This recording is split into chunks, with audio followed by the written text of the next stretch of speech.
tous, bienvenue dans notre Zoom aujourd'hui sur le racisme anti-blanc. L'enquête interdite, c'est l'ouvrage de François Bousquet. Bonjour François Bousquet. Bonjour Pierre.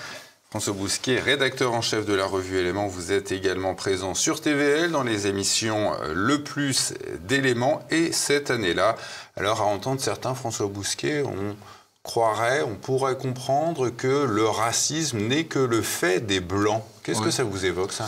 Oui, c'est la théorie qui s'est imposée depuis une quinzaine d'années, en tout cas en France, un peu plus aux États-Unis. Le racisme est forcément à sens unique, forcément unilatéral. Les Blancs sont forcément les racistes et les racisés. Racisés par qui? Par nous. En l'occurrence, sont les victimes de notre racisme systémique, racisme structurel. Selon les théoriciens de ce foutage de gueule d'exception, qui est la théorie du racisme systémique, et qui nous interdit de penser le racisme anti-blanc, qui est un non-objet journalistique, exception faite des médias de la réinfosphère, qui est un non-objet sociologique, c'est-à-dire qui n'existe absolument pas dans les travaux de recherche. Quand on se plonge dans la bibliographie, c'est-à-dire les enquêtes, les études, les statistiques, les sondages, c'est le néant, quoi. Rien, nada, nothing, parce qu'il est interdit de penser ce racisme. Or, moi, j'ai fait une enquête avec une quarantaine de témoignages, c'est la première du genre, donc j'ai été voir les gens qui ont morflé, qui ont pris des coups, osais-je le dire, dans la gueule, qui ont été humiliés, rackettés, battus, tabassés. C'est un phénomène assez massif, mais on va en parler. C'est un phénomène massif, aussi tangible qu'occulté médiatiquement. Et le fait n'accuser que les Blancs d'être des racistes, est-ce que c'est pas raciste quelque part? Si, tout est paradoxal dans cette affaire. On serait la race maudite. Oui, on est le péché originel. On est les pires et les autres sont géniaux. Voilà, mais creusons ou filons même cette métaphore du péché originel. Nous sommes le péché originel de tous les peuples de la Terre, extra-européens. C'est nous qui avons entraîné leur chute, la rencontre de l'Europe et du reste du monde, entraîné la chute du reste du monde. Donc il faut nous fouetter tous les jours dans le dos. Voilà, il faut nous mortifier, nous fouetter. Notre idéologie est très pénitentielle d'ailleurs. Encore que peut-être en reparlerons-nous, elle s'exerce que sur une partie de la population blanche et pas sur la totalité de la population blanche. Oui, il y a une culpabilité qui est entretenue par un discours public, par un récit médiatique, un récit dominant qui fait en sorte, qui aboutit à l'idée que le racisme anti-blanc n'existe pas. Or, il est... Un récit médiatique lancé en 1984, pendant le premier septennat de François Mitterrand, par les créateurs de l'association SOS Racisme. Qui sont ces initiateurs? Le plus connu, c'est Julien Drey. Derrière, à la manœuvre, néanmoins, en tout cas en coulisses, il y a le Florentin, en l'occurrence François Mitterrand. Mais quand on regarde la généalogie de SOS Racisme... Monsieur Attali. Il y a Attali également, il y a tout l'entourage de Mitterrand. Mais en réalité... Ouais, mais la généalogie est plus profonde. Ça fait 50 ans. Ça fait 50 ans de déconstruction du roman national, du récit national, plutôt qu'un roman d'ailleurs. Comment fait-on? Si on veut créer un homme nouveau, qu'est-ce qu'il faut faire? Il faut détruire l'homme ancien. Cette destruction de l'homme ancien, c'est une rétro-satanisation du passé. Les années 70 sont symptomatiques. Si vous réfléchissez un tout petit peu à tout ce qui se passe, Dupont-la-Joie, c'est en 1975, donc qui dépeint un Gaulois beauf, vulgaire, raciste, violeur, assassin. La chanson La Petite Lily de Pierre Perret, qu'on enseignait dans les écoles pendant des dizaines d'années, de brosse le portrait d'une France rance, raciste, qui accueille avec mépris les populations venues d'Afrique, en l'occurrence de Somalie, pour vider nos poubelles. Et puis même le bouquin de Robert Parkson sur la France de Vichy, en 72-73, c'est une démolition en règle du roman national. Si vous voulez, on a sapé l'estime de soi des Français. Avec l'idéologie française. Voilà. Et après, mais là, ça arrive après ça. C'est les quelques années juste avant l'idéologie française, qui est l'équivalent de Drummond. Un Drummond renversé. C'est un portrait d'une France qui est ataviquement antisémite, qui est ataviquement raciste. Donc c'est dans ce contexte-là, c'est sur ce terreau-là, dans cette tourbière-là, que SOS Racisme, avec tous les gens que vous avez nommés, l'entourage de François Mitterrand, qui a lancé l'opération SOS Racisme. Ce qui est fascinant, et moi je le vois dans mes témoins, c'est que pendant qu'il y avait les concerts des potes à la Concorde en 85, pendant qu'il y avait l'Aziza de Daniel Balavoine, ce genre de chansons, cette culture populaire frontière-là, donc très ouverte à l'autre, etc. Les types qui étaient en banlieue, en l'occurrence, moi, c'est des gars qui étaient aux Ulysses ou à Évry, eux, ils avaient en face d'eux les potes. Hein. Et les potes les massacraient. Les potes les massacraient, c'était déjà presque NTM. NTM n'était pas encore là, mais d'un côté, on a le récit médiatique, hein, la diversité, mon pote l'arabe, mon pote le noir, mon pote l'africain. Mais ça, dans les banlieues, où il y a déjà eu un exode massif des Français de souche, hein, il y en a déjà presque plus dans les années 80, dans les banlieues que j'ai pu, où j'ai pu recueillir mes témoignages, hein, eh bien, c'était l'inverse. Hein, c'est que les types, ils n'avaient pas le badge, hein, les potes. Hein. Les potes, ils avaient le point américain et ils défonçaient les petits blancs résiduels qui étaient encore dans les cités et les tours. Hein. Alors vous estimez que les Blancs en Europe sont l'objet d'une véritable ségrégation. Comment elle se manifeste ? Elle se manifeste déjà dans l'ordre du discours. Hein. L'ordre du discours, c'est l'impossibilité de penser en dehors d'un certain cercle journalistique, hein, qui est celui, grosso modo, de la réinfosphère. Hein. Donc des médias parallèles, hein, et pas des médias centraux et des médias dominants. Il est interdit de penser le racisme anti-blanc. Donc déjà, il y a une discrimination parce que la personne qui est victime de racisme anti-blanc, elle n'est pas victime. Hein. Et de deux, on lui reproche d'être en réalité une personne raciste, hein, qui véhicule une théorie d'extrême droite selon laquelle, hein, le racisme anti-blanc existerait. Donc oui, on a besoin, la société multiculturelle a besoin d'un bouc émissaire. Hein. Je l'appelle moi le bouc émissaire, ce bouc émissaire. Il faut une victime expiatoire. La victime expiatoire, si on veut, c'est le blanc, mais fondamentalement, c'est le peuple historique. Hein. Le français, italien, allemand, anglais, ce sont les peuples historiques européens qui doivent être sacrifiés pour que, parallèlement, la population extra-européenne, en l'occurrence immigrée, mais fréquemment extra-européenne, puisse être sanctifiée. C'est cette équation-là. Le multiculturalisme ne peut fonctionner que si la société centrale, donc le pays hôte, le pays accueil, hein, renonce à sa propre culture, hein, pour pouvoir accueillir la culture des autres. Hein. Vous ne pouvez pas mettre à une même table, hein, en termes pratiques, hein, à être une même table de conception de la convivialité, de la gastronomie, telle que la nôtre et telle que l'arabo-musulmane. Hein. C'est pas possible. Hein. Entre eux et nous, il y a le halal et le haram. Donc si on veut pouvoir les accueillir à notre table, hein, eh bien, il faut sacrifier notre propre culture. Alors certains nient l'existence de ce racisme anti-blanc, certains s'en déclarent victimes. Comment est-il perçu dans la société française ?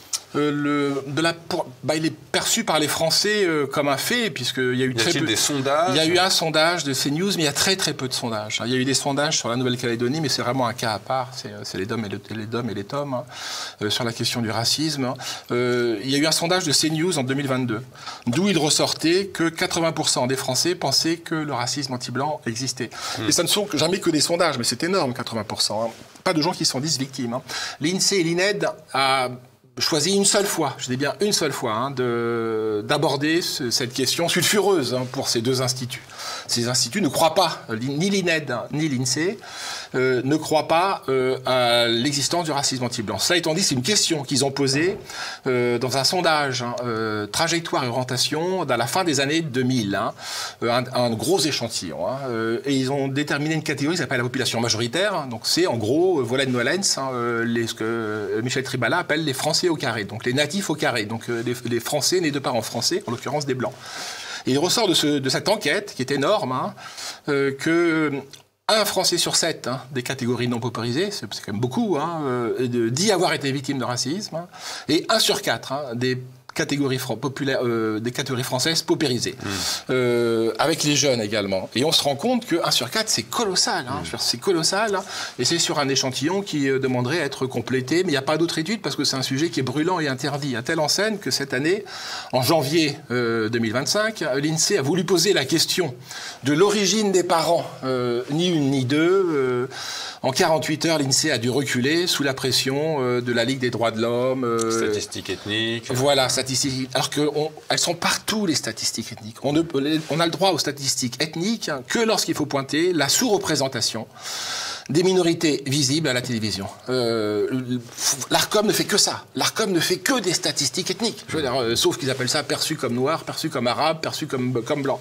Mais en revanche, quand il s'agit de pointer du doigt la surreprésentation de certaines populations dans l'univers carcéral, c'est interdit. Donc c'est là, une fois de plus, un 2 poids 2 mesures, où une discrimination tacite s'exerce à l'encontre du peuple de souche. En tout cas, à défaut d'être tacite, implicite. Vous dites que cette négation du racisme anti-blanc repose sur la crédulité des uns, l'opportunisme des autres et la lâcheté du plus grand nombre. Comment est-ce qu'on explique cela au global? C'est du flicage de pensée? Je pense que c'est l'essentiel. Je ne veux pas accabler nos compatriotes et faire d'eux une sorte de bande sardine qui suivent le mouvement. Le mouvement est beau en soi, mais à titre individuel, c'est problématique. Donc je pense que c'est surtout les gens qui détiennent le monopole de la production de la parole autorisée, qui déterminent les critères de ce qui est licite et ce qui est illicite, en l'occurrence la gauche, l'extrême gauche, qui par à la fois idéologie, l'idéologie manifestement compte, ces gens-là pensent réellement que le multiculturalisme est l'avenir de la France, sinon de l'Europe. Mais je pense également qu'il y a, même chez eux, un effet d'opportunité colossal. Pourquoi je dis ça? Quand on fait un calcul coût-bénéfice, je parle des bobos, ils ont tout intérêt à défendre l'immigration parce que qu'est-ce que ça leur apporte? Beaucoup de choses, ça leur ouvre plein de portes, ça se monnaie. Ce capital culturel, ce capital symbolique se monnaie en capital professionnel. Ça vous permet de maîtriser les codes.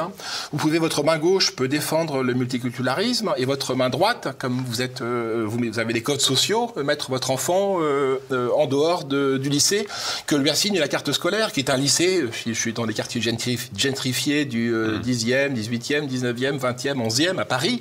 Eh bien, je peux d'un côté dire que je vis dans une zone où il y a une certaine mixité. Oui, en effet. Mais cette mixité-là, elle n'entre pas dans mon immeuble, elle n'entre pas dans mon bureau de travail et elle n'entre pas dans l'école de mon fils ou de ma fille. Parce que je veux que mon fils ou ma fille réussisse à l'école et ne soit pas happé par les caïds, par la drogue, etc. Qu'est-ce que vous risquez, vous, François Bousquet, journaliste français blanc, en tant que celui qui dénonce le racisme anti-blanc de par le système? Rien, enfin oui et non. Parce que, par exemple, la théorie du racisme systémique nous explique, c'est une vaste foutaise, je le redis, c'est le plus gros foutage de gueule de ces 10 dernières années, nous explique qu'il y a des discriminations qui sont exercées à l'encontre des populations dites racisées. De quelle discrimination? Eh bien, une difficulté à l'accès à l'emploi, à l'accès au logement, à l'accès au compte en banque. Mais si vous regardez la réalité pour nous, enfin certains d'entre nous qui sommes militants identitaires, on a les mêmes difficultés. Donc c'est la seule chose que je risque, c'est de voir mon compte en banque fermé, c'est le débanking, énormément de structures militantes, patriotes ou identitaires, énormément de militants patriotes ou identitaires ont vu leur compte en banque débranché, c'est donc ce phénomène de débanking. Donc il y a des discriminations qui s'exercent aussi à notre rencontre, mais c'est la seule chose que je risque. Je veux dire, je risque. Mais à ceux qui disent que trouver un emploi quand on est noir ou maghrébin, c'est plus difficile, pareil pour trouver un logement, qu'est-ce que vous leur répondez? C'est faux, c'est plus facile quand on est noir de rentrer à France Télévisions. C'est pas moi qui le dis, c'est Delphine Ernotte. Elle le dit elle-même. C'est plus facile pour moi de tourner une publicité chez Publicis ou toute autre agence de publicité, puisqu'il y a une surreprésentation des minorités visibles. Et quant à ceux qui rencontreraient des difficultés, ces difficultés viendraient-elles du social ou alors de l'ethnique? Et l'un et l'autre. Mais là encore, je veux dire, toutes les études sont orientées. Parce que toutes les études commandées par l'université il y a un biais. Le biais, c'est nous dire qu'ils sont réellement discriminés. Il n'y a pas d'études sur la discrimination dont peuvent être victimes des Français de souche ou des natifs au carré. Donc pour reprendre la catégorisation de Tribala, si je veux rentrer dans un centre de formation de football, je suis désolé, c'est assez difficile. On assiste à une baskettisation à l'américaine du football. Pierre Ménez a eu le malheur de dire que son fils était victime de racisme sur les terrains tous les dimanches matins. Ça a été une levée de bouclier. Carmenez, le journaliste sportif, grande gueule au passage. Il a dû reculer, il a dû rétropédaler. Alors de fait, il y a plein de témoignages qui nous montrent qu'il y a des discriminations qui s'exercent à l'encontre du foot amateur rural, de village, des ouvre-victures. Par qui? Par des populations plutôt extra-européennes. Donc cette question des discriminations, elle est réversible, elle se retourne. Donc elle n'est pas satisfaisante et surtout elle occulte la dimension centrale du racisme. C'est quoi le racisme? Il y a une définition juridique. Tenons-nous-en à cette définition-là. Alors justement, est-ce que le Français blanc qui se fait insulter de sale gouère dans la rue ou qui se fait tabasser a-t-il une réponse judiciaire en face? Que dit la justice? Alors, racisme anti-blanc peut-il porter plainte pour racisme anti-blanc? Oui, bien sûr. Simplement, il faut savoir que une fois sur 3, une fois sur 4, une fois sur 5, je n'ai pas des chiffres, on n'a pas de chiffres sur le sujet, eh bien, la circonstance aggravante de racisme ne sera pas retenue par le tribunal. Le tribunal retient, depuis 2014, c'est une décision en appel, l'insulte, donc en circonstance aggravante, donc une peine dans la peine de racisme anti-blanc. Ça nous ramène, donc c'est pas vieux, c'est il y a 11 ans. Alors qu'il y a des affaires de racisme anti-blanc qui sont très très antérieures. Mais on a vu une seule décision. Non, il y en a eu d'autres. Non, il y en a eu d'autres, mais elles sont marginales. Elles sont marginales. Le tribunal ne reconnaît, la jurisprudence ne reconnaît que l'insulte anti-blanche, pas anti-française. Or, la définition juridique du racisme, c'est aussi des injures, des violences. Sale français. Sale français relève, ça n'est jamais... Mais on l'a vu à Crépol. Crépol est fascinant. Je veux dire, Crépol, on a souvent rappelé que l'instruction, à ce stade en tout cas, refuse de reconnaître la dimension raciste de la mise à mort de Thomas et puis des blessés graves. C'était une scène de terrorisme, d'après les témoins. Non seulement Hédin, ça, il refuse, en dépit des témoignages, en dépit d'un procès verbal qui a été mis à jour le mois dernier, mais également l'instruction a dit la chose suivante: on ne veut pas communiquer les noms des agresseurs, les prénoms des agresseurs, parce que ça n'est pas pertinent juridiquement. C'est-à-dire que donc le juge d'instruction pense que le fait que les agresseurs portent des prénoms arabo-musulmans n'est pas pertinent. Donc c'est d'ailleurs que d'emblée, il nie la dimension raciste du meurtre de Thomas. Donc on voit à quel point la justice a le plus grand mal à admettre la réalité du racisme anti-blanc. Oui, mais quand on dénonce l'idéologie de l'antiracisme, si on se prévaut du racisme anti-blanc, est-ce que c'est pas aussi faire sien l'idéologie antiraciste en se victimisant? Les gens que j'ai rencontrés, les 40 personnes que j'ai rencontrées, mais quand on tire le fil, vraiment le fil vient... c'est difficile de leur nier la catégorie de racisme. C'est facile, assis à cette table, ou dans les beaux quartiers, ce qui est le cas, ce qui est mon cas, de dire oui, méfions-nous de ne pas, à notre tour, nous victimiser. Il ne s'agit pas de nous victimiser, il s'agit de regarder une réalité qui est humiliante pour nous. Elle est humiliante, elle est fondamentalement humiliante et dégradante pour nous. Elle est terrible pour les victimes, je dis bien elle est terrible, les victimes que j'ai pu rencontrer, c'est des gens qui reviennent de loin, parce que la plupart des victimes, on les perd. Elles se racaillisent ou elles se convertissent. Donc c'est des gens qui ont été loin, qui ont été au carton. Ils ont pas voulu s'assimiler à l'envers, qui est le destin des derniers blancs de banlieue, s'assimiler à l'envers. Eux, donc ce sont vraiment, c'est des mecs durs, ou des nanas dures. Il n'empêche, quand on se fait éclater la gueule sur le macadam, ou se prendre un coup de skateboard dans le visage, il est évident que ça vous travaille la nuit, vous vous réveillez en sursaut, quoi. D'autant plus que ces agressions ne sont pas reconnues. Donc il ne s'agit pas de victimiser. On a des victimes, donc il n'y a pas de victimisation. Il y a des victimes, ce sont deux choses différentes. Et ensuite, on doit s'interroger. Comment se fait-il que nous, peuple historique, chez nous, depuis 1000 ans, 2000 ans, 10 000 ans, Dominique Vénère disait depuis 30 000 ans, depuis la grotte Chauvet, on soit à ce point-là insultés et traités comme des Français de seconde zone. Les témoins me disent, à Chilly-Mazarin, à Ivry, dans la grande banlieue parisienne, enfin grande banlieue dans la banlieue parisienne, que une des insultes qu'ils entendaient le plus souvent, c'était « il y a trop de blancs en France ». Donc c'est ça sur lequel on doit s'interroger. Il ne s'agit pas de faire un tableau victimaire et de dire et nous aussi on a droit comme les colonisés ou les descendants d'esclaves à une reconnaissance. Non, il faut reconnaître une réalité qui est, pour moi, je le redis, qui est massive, mais qui n'est absolument pas documentée, parce que l'université et les médias centraux nous empêchent de poser la question et de mettre sur la table cette question centrale pour nous du racisme anti-blanc, qui nous interroge, j'en ai fini, mais qui nous interroge sur les fins de l'immigration. Si nous accueillons une population immigrée, c'est que nous espérons, en tout cas nous formons le vœu, qu'une intégration ou qu'une assimilation soit possible, peu importe le nom qu'on lui donne, en tout cas à défaut d'être possible, qu'elle est désirable. Or il se trouve que ces populations extra-européennes, quand elles nous insultent de sales blancs et de sales français, nous montrent D'un, elles ne veulent pas s'assimiler ni s'intégrer, mais que deux, elles nous détestent. Hein. Alors on peut s'interroger sur... N'y a-t-il pas une ghettoisation? Vous citez, je crois, le cas de cette femme, une mère voilée qui voit le président Macron et qui dit mon petit garçon, il entend parler de petit garçon qui s'appelle Pierre, et mon enfant me dit mais ça n'existe que dans les livres, les petits garçons qui s'appellent Pierre. Alors ça, c'est en 2002, scène qui nous renseigne. Hein, il y a des musulmans qui disent nous, on est venus en France pour vrai. Vivre avec les Français et pour être au milieu des Français. Je conteste. Alors évidemment, la scène est assez émouvante. On est en 2002, c'est une femme voilée à la Mosson, Montpellier, un des quartiers les plus communautarisés de Montpellier. En 2002 ? Oui, c'est en 2002. 2022, pardon. Et la mère dit, oui, mon fils n'a jamais rencontré de Pierre, en dehors des livres ou des... mais les phénomènes de ségrégation sont... là encore, on veut nous faire croire que les phénomènes de ségrégation sont un sens unique. Hein. Le même va avec le même, c'est une loi universelle. Hein. Est-ce que c'est parce qu'ils sont tous, en arrivant, plus pauvres que la moyenne des Français qu'ils se retrouvent à un même endroit? Alors c'est vrai pour les primo-arrivants, qu'on retrouve en général en Seine-Saint-Denis, dans 93, hein, mais avec des niveaux d'ascension sociale qu'on ne retrouve pas dans la Creuse, l'Ardèche ou la Lozère. Hein. Donc il y a des niveaux de pauvreté qui sont supérieurs, des indicateurs de pauvreté qui sont supérieurs, mais des indicateurs de promotion sociale et d'ascension sociale qui sont très supérieurs.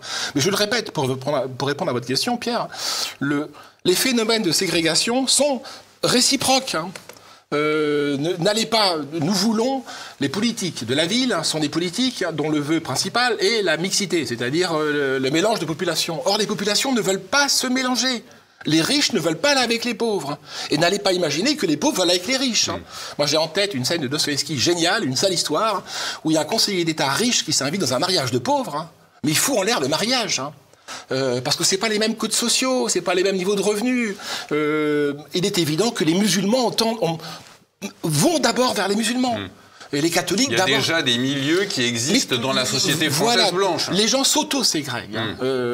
Donc la mixité, moi c'est la thèse du livre, est une farce. Hein. Ouais. On parle de mixité, mais dans les faits, il n'y a pas de mixité. Celui qui dénonce, vous l'évoquiez un petit peu tout à l'heure, François Bousquet, qui refuse de dénoncer le racisme anti-blanc, vous l'appelez le grand blanc. Oui. C'est quoi les caractéristiques de ce Français blanc? Le grand blanc, c'est celui qui nous impose des politiques de mixité. C'est le professeur d'université, c'est le journaliste, c'est l'homme politique, c'est l'avocat d'une association de migrants, c'est le bobo. C'est la rédaction de Libération. C'est la rédaction de Libération, d'ailleurs. Ils sont tous comme Mediapart. Et comme le dis, je le redis, la mixité n'existe pas. Comme l'avait dit Rokhaya Diallo sur Mélenchon, c'est la même chose pour Mélenchon. C'est que quand elle a vu les députés, elle a dit j'en suis ébloui tellement il y a de blancs. Moi, j'ai pas le droit de dire à Rokhaya Diallo. Moi, quand je vois l'équipe de France de football, je suis ébloui tellement il y a de noirs. Je peux pas le dire. Elle peut le dire pour les blancs, je peux pas. Donc on retrouve le deux poids deux mesures. Qui est ce grand blanc? Ce grand blanc, c'est la personne qui nous vend cette fiction. Une société multiraciale, hein, qui serait pas multiconflictuelle, hein, qui serait pacifique, hein, qui nous vend la farce et la fable du vivre ensemble, hein, qui est démentie dans les faits au quotidien. Ce grand blanc qui serait l'ami des racisés, des dits racisés. Qu'est-ce que ces racisés en pensent? Des fois, on peut être un grand blanc et un racisé. Pape Ndiaye, qui est un faux noir, parce que Libération a fait un papier magnifique sur Pape Ndiaye, pour dire que c'est un noir sur le tard. Hein. Son père était africain, ingénieur, et sa mère institutrice ou professeure française native. Hein. Et il s'est découvert noir très tardivement. Et il est à cheval entre le grand blanc et le racisé. Ce qu'ils appellent un bounty. Ouais, non, c'est le contraire d'un bounty, lui au contraire. Il se défend de ça, je veux dire.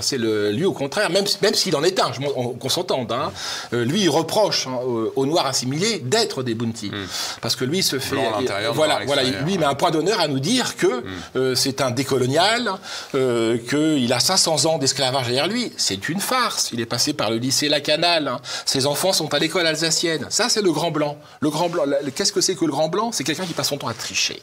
Voilà, c'est Aymeric Caron, député du Nord parisien. Oui, qui a mis ses enfants à Versailles. Et sa fille à Versailles, voilà. Pape Ndiaye, c'est la même chose. J'ai un ami qui voit souvent M. Caron à la sortie. On en parlera, Pierre, après, pour aller l'interviewer, pas l'enfant, le papa. Pourquoi son cerveau est divisé en deux? Pourquoi sa main gauche ignore en permanence ce que fait sa main droite? Hein? Pape Ndiaye nous explique que les Noirs sont victimes d'un racisme et d'une oppression structurelle, systémique. Hein? Il est à l'école alsacienne. Ça s'appelle la bipolarité. Voilà, oui. Ou l'hypocrisie. Ou si vous permettez, Pierre, le théâtre de Molière, la Tartufferie. Voilà. Pour en sortir, vous évoquez un coup d'État intérieur. Ça veut dire quoi, un coup d'État intérieur? Alors, un coup d'État intérieur, je parle en particulier des victimes de racisme anti-blanc. De fait, les 40 personnes que j'ai rencontrées, quelqu'un leur a tendu la main, bien sûr, mais d'abord, elles ont fait l'effort de s'en sortir. Toutes ces personnes-là étaient engluées dans un univers environnant, dominé par l'islam, dominé par le rap, dominé par la culture racaille. Et ils ont fait un coup d'État intérieur, oui, parce que leur instinct était assez fort, parce que leur personnalité était assez affirmée, pour se défendre de ce qui les menaçait. Qu'est-ce qui les menaçait? C'était l'assimilation à l'envers. Donc si nous ne voulons pas que nos femmes soient voilées, si nous ne voulons pas que nos enfants se racaillissent, il faut que chacun d'entre nous fassions ce coup d'État intérieur. Je crois que le mot coup d'État intérieur, je ne veux pas dire de bêtises, c'est Simone Veil qui en parle, d'un coup d'état psychique. La philosophe ou l'autre? La philosophe, ouais, la philosophe. Ouais, la philosophe. Solzhenitsyn dit la même chose, sortir du mensonge, c'est une décision personnelle.